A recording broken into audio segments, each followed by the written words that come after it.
మౌఢ్యమి మూఢమి సమగ్ర పరిశీలన. శుక్ర మూఢమి 26 ఏప్రిల్ 2024న శుక్ర మూఢమి ప్రారంభమై 1 జులై 2024న శుక్ర మూఢమి త్యాగం జరుగును. గురు మూఢమి 05 మే 2024న గురు మూఢమి ప్రారంభమై 03 జూన్ 2024న గురు మూఢమి త్యాగం జరుగును. ప్రతి గ్రహం రవికి 12 డిగ్రీల దగ్గరకు వచ్చినప్పుడు గ్రహాలు అస్తంగత్వం చెందుతాయి. ఆ గ్రహం తన కారకత్వాలను కోల్పోతుంది. ఆ గ్రహం కోల్పోయిన బలాన్ని రవి స్వీకరిస్తాడు. ఆ గ్రహం యొక్క కారకత్వాలను రవి తన మహాదశలలో ఇస్తాడు. ఏ గ్రహం అయితే అస్తంగత్వం చెందుతుందో ఆ గ్రహం ఏ కారకత్వాలను తెలియజేస్తాయో ఆ కార్యక్రమాలను చేయకూడదు. కుజుడు అస్తంగత్వం చెందినప్పుడు ఆపరేషన్స్, యుద్ధాలు, రక్షణ సంబంధ నిర్ణయాల, పోలీస్ ఉద్యోగంలో చేరుట ఇంకా కుజ గ్రహానికి సంబంధించిన మొదలగు పనులు చేయకూడదు. బుధ శుక్ర మూఢమలలో అన్నప్రాసన తరువాత కార్యక్రమాలు చేయరాదు. అన్నప్రాసన ముందు కార్యక్రమాలు చేసుకోవచ్చును. గురువు మూఢమెలలో సుఖానికి, ధనానికి సంబంధం లేని పనులు చేసుకోవచ్చు.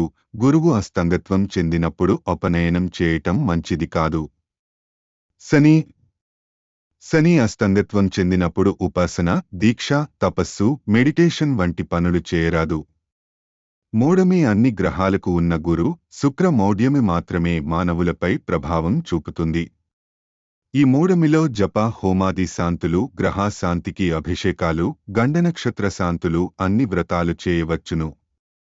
శుక్ర మూఢమి శుక్రుడు భూకక్ష్యకు లోపల ఉండి సూర్యుని చుట్టూ తిరుగుతూ బుధ శుక్రులు భూమి కంటే వేగంగా తిరుగుతూ సూర్యుని యొక్క అవతలి వైపుకి వెళ్ళినప్పుడు భూమి పైన ఉన్న మనకు బుధ శుక్రులు కనిపించరు. అట్టి సమయాన్నే బుధ అస్తంగత్వం, శుక్ర అస్తంగత్వం అంటారు. శుక్రుడు అస్తంగత్వం అయినప్పుడు శుక్ర మౌఢ్యమి అంటారు.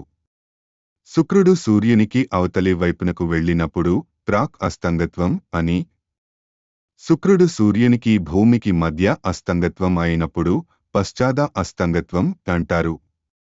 మౌఢ్యకాలంలో గ్రహ కిరణాలు భూమిపై ప్రసరించుటకు సూర్యుడు అడ్డంగా ఉంటాడు. అందువల్ల మౌఢ్యకాలంలో గ్రహాలు బలహీనంగా ఉంటాయి. గ్రహాలు వక్రించినప్పుడు కంటే అస్తంగత్వం చెందినప్పుడే బలహీనంగా ఉంటాయి.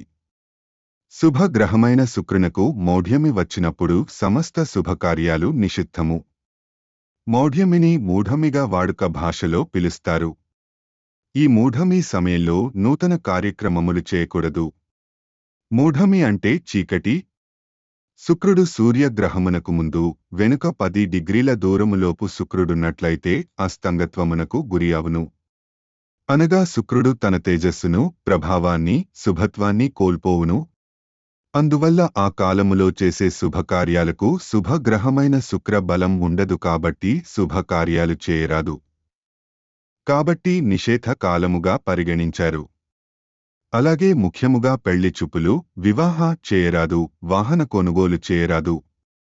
శుక్రమౌఢ్యమి ఏర్పడినప్పుడు సమస్త జీవకోటి శృంగార సంబంధమైన విషయాల్లో బలహీనత ఏర్పడుతుంది.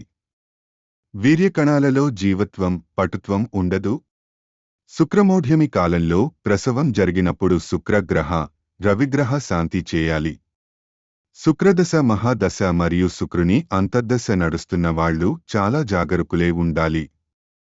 శుక్రమౌఢ్యమి కాలములో ప్రకృతి సంపద క్షీణిస్తుంది.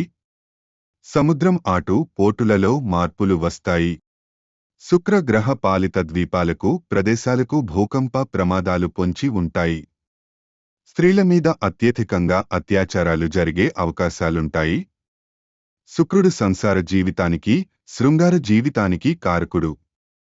జాతకములో శుక్రుడు బలహీనముగా ఉంటే సంసార జీవితం సజావుగా సాగదు. ఇలాంటివారు ఇంద్రాణీ దేవి స్తోత్రం పారాయణం చేయండి.